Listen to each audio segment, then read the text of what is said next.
느헤미야 1장. 하가랴의 아들 느헤미야의 말이라.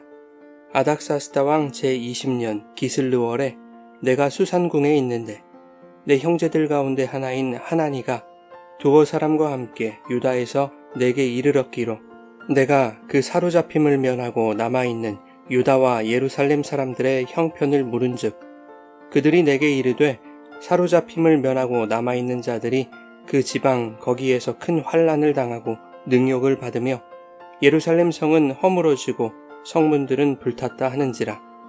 내가 이 말을 듣고 앉아서 울고 수일 동안 슬퍼하며 하늘의 하나님 앞에 금식하며 기도하여 이르되 하늘의 하나님 여호와 크고 두려우신 하나님이여 주를 사랑하고 주의 계명을 지키는 자에게 언약을 지키시며 긍휼을 베푸시는 주여 간구하나이다. 이제 종이 주의 종들인 이스라엘 자손을 위하여 주야로 기도하오며 우리 이스라엘 자손이 주께 범죄한 죄들을 자복하오니 주는 귀를 기울이시며 눈을 여시사 종의 기도를 들으시옵소서. 나와 내 아버지의 집이 범죄하여 주를 향하여 크게 악을 행하여 주께서 주의 종 모세에게 명령하신 계명과 율례와 규례를 지키지 아니하였나이다. 옛적에 주께서 주의 종 모세에게 명령하여 이르시되 만일 너희가 범죄하면 내가 너희를 여러 나라 가운데에 흩을 것이요 만일 내게로 돌아와 내 계명을 지켜 행하면 너희 쫓긴 자가 하늘 끝에 있을지라도 내가 거기서부터 그들을 모아 내 이름을 두려고 택한 곳에 돌아오게 하리라 하신 말씀을 이제 청하건대 기억하옵소서. 이들은 주께서 일찍이 큰 권능과 강한 손으로 구속하신 주의 종들이요 주의 백성이니이다. 주여 구하오니 귀를 기울이사 종의 기도와 주의 이름을 경외하기를 기뻐하는 종들의 기도를 들으시고 오늘 종이 형통하여 이 사람들 앞에서 은혜를 입게 하옵소서 하였나니 그때에 내가 왕의 술 관원이 되었느니라.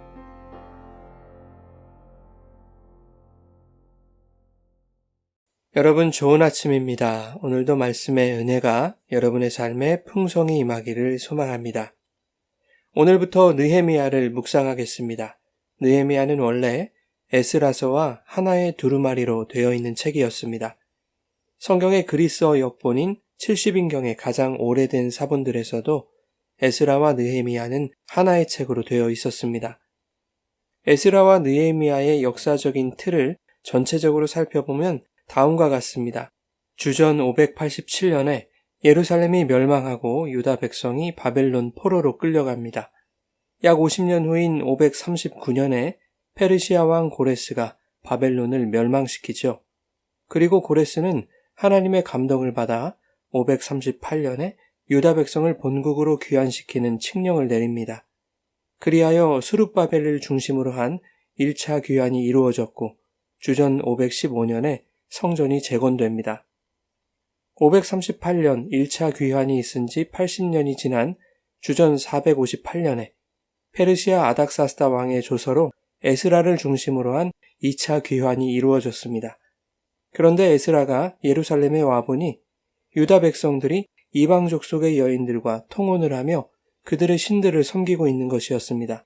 이 기막힌 상황을 직면한 에스라는 옷을 찢고 머리털을 뜯으며 하나님께 통곡함으로 회개하죠. 그리고 에스라는 대대적인 개혁을 단행합니다. 이 개혁의 파트너로 느헤미야가 등장하는 것이죠. 느헤미야는 에스라의 2차 귀환이 있은 지 약 14년 후인 주전 444년경에 3차 귀환을 인솔했습니다. 에스라가 제사장 출신의 영적 지도자였다면 느헤미야는 평신도 지도자라고 할 수 있습니다. 에스라가 예배와 삶의 영적 질서의 재건을 주도했다면 느헤미야는 예루살렘의 외적인 재건, 특히 성벽 재건에 힘을 썼다고 할 수 있습니다. 느헤미야라는 이름의 뜻은 여호와께서 위로하신다라는 의미입니다. 자신의 이름처럼 무너진 성벽을 재건함으로써 유다 백성에게 위로를 주는 역할을 감당했던 인물이라고 할 수 있죠. 느헤미야는 크게 두 부분으로 구성되어 있는데 1장부터 7장까지의 성벽을 재건하는 이야기와 8장부터 13장까지의 에스라와 함께 영적 개혁을 실행하는 내용으로 나뉘어 있습니다. 성벽을 재건하는 1장부터 7장까지의 이야기는 느헤미야의 1인칭 시점으로 기록되어 있습니다. 총 52일 동안의 성벽 재건 기간 동안 산발락과 도비야, 게셈과 같은 외부적인 방해 세력들이 조롱과 협박, 음모와 속임수 등을 총동원하여 성벽 보수 공사를 방해합니다. 이들에 대한 느헤미야의 대응은 4장 9절이 요약해주고 있는데 하나님께 기도하며 주야로 방비했다고 기록하고 있습니다. 즉 느헤미야는 하나님을 의지하면서 현실적인 대안도 준비했던 것이죠. 현실의 문제에 손을 놓고 하나님의 도우심만 구하는 것은 신실한 믿음이라고 할 수 없습니다. 믿음은 나의 일상을 하나님께 떠넘기는 것이 아니죠. 현실에 무책임한 손 놓은 일상을 수습해달라고 조르는 것은 바른 신앙이 아닙니다. 하나님이 맡겨주신 우리의 삶 속에서 현실의 문제에 직면하여 치열하게 싸우는 우리의 노력과 수고는 문제의 해결이 나에게서 나오지 않는다는 자기 부인과 함께 하나님만을 전적으로 의지할 수밖에 없다는 진정한 믿음을 꼽히게 하는 것이죠. 우리의 책임을 다하는 일상 속에서 하나님은 그들을 도우십니다. 그런가 하면 4장 16절 이하에는 성벽을 재건할 때에도 느헤미야의 수하의 사람들의 절반은 일을 하고 절반은 갑옷을 입고 창과 방패와 활로 무장했다고 기록하고 있죠. 심지어 성을 건축하는 자와 짐을 나르는 자는 각각 한 손으로 일을 하며 한 손에는 병기를 잡았다고 기록할 만큼 느헤미야는 성벽 재건만큼이나 방해 세력들에 대한 방비에도 집중했던 것입니다. 오늘 본문에서 느헤미야는 아닥사스다 왕 20년 주전 445년에 형제들 가운데 하나인 하나니로부터 예루살렘의 소식을 듣게 됩니다. 예루살렘 성벽은 허물어지고 성문들이 불에 탔으며 백성들은 환난을 당하고 능욕을 받으며 살아간다는 가슴 아픈 소식이었습니다. 느헤미야는 왕의 술 관원이었습니다. 한 나라의 왕은 늘 독살의 위험에 노출되어 있기 때문에 왕이 먹고 마시는 음식과 술을 담당하는 자는 그만큼 왕의 신임을 얻은 고위직이었습니다. 느헤미야는 페르시아의 고위직 신분으로서 얼마든지 부귀와 영화를 누리며 살 수 있는 사람이었죠. 하지만 느헤미야는 고국의 소식을 듣고 수일 동안 슬퍼하며 눈물로 하나님 앞에 금식하며 기도했습니다. 자신이 직접적으로 당한 일이 아니었지만 느헤미야의 국가와 민족을 향한 긍휼과 애달픈 마음은 예루살렘의 환난과 능욕을 자신의 수치와 아픔으로 여겼던 것이죠.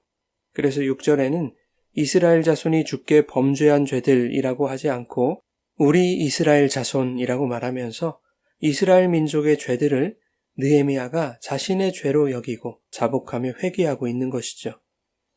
오늘날 자신의 기득권과 입신양명을 위해 민족의 가슴 아픈 역사를 태연하게 왜곡하면서 백성을 분열시키고 나라를 혼란에 빠뜨리며 위안부와 강제노역 피해자들을 능욕하고 있는 일부 위정자들과 대조되는 모습입니다. 왜곡된 역사관을 조장하며 잘못된 역사를 설파하고 다니는 고위직들 가운데 기독교인들이 다수 포진해 있다는 것은 안타까운 일이 아닐 수 없습니다. 그들의 행보는 국가와 민족을 위한 자기 희생과는 거리가 멀죠. 자신에게 주어질 높은 지위와 자리를 쟁취하기 위한 그리고 그것을 지키기 위한 수단으로 역사를 왜곡하는 그들에게 나라와 민족을 긍휼히 여기는 마음이 있을 리 만무합니다. 또한 자신의 부귀 영화에만 혈안인 그들의 종교 생활 속에 느헤미야와 같이 나와 백성을 동일시하여 민족과 나라를 위해 기도한다는 것은 그들에게 쓸데없는 짓으로 여겨질 것입니다. 하지만 하나님은 그들의 무책임과 불의함을 반드시 기억하시고 모든 것을 바로잡으실 것입니다. 느헤미야는 11절에 이렇게 기도합니다.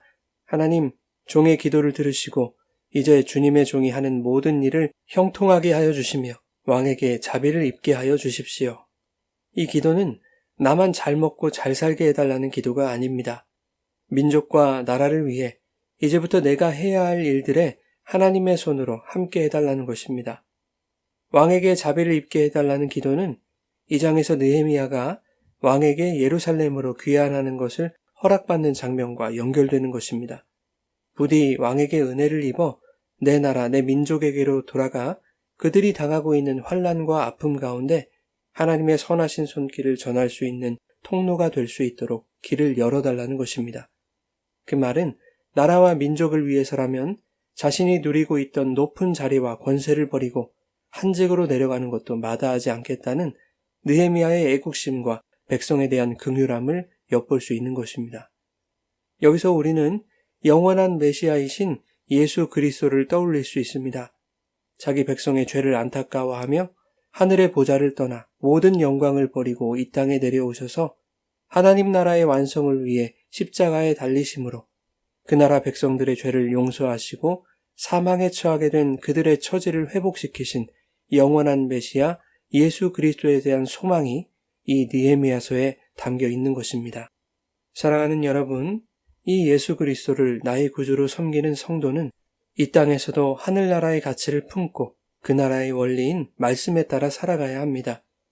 예수님이 우리에게 자신을 내어주신 것처럼 하나님이 인류를 위해 독생자를 버리신 것처럼 성도는 자기의 입신양명을 위해 개인의 영달을 위해 살아가는 것이 아니라 나와 이웃, 우리를 위해 자신을 희생하고 하나님의 나라를 위해 개인의 지위와 명성도 포기하는 것이 말씀의 가치대로 살아가는 것입니다. 이것을 마음에 새기고 신앙의 양심을 지키며 공동체를 위해, 이웃을 위해, 그리고 나라와 민족을 위해 눈물로 통회하며 긍휼한 마음으로 하나님께 기도하는 하나님 나라 백성들로 살아가시기를 예수님의 이름으로 축원합니다.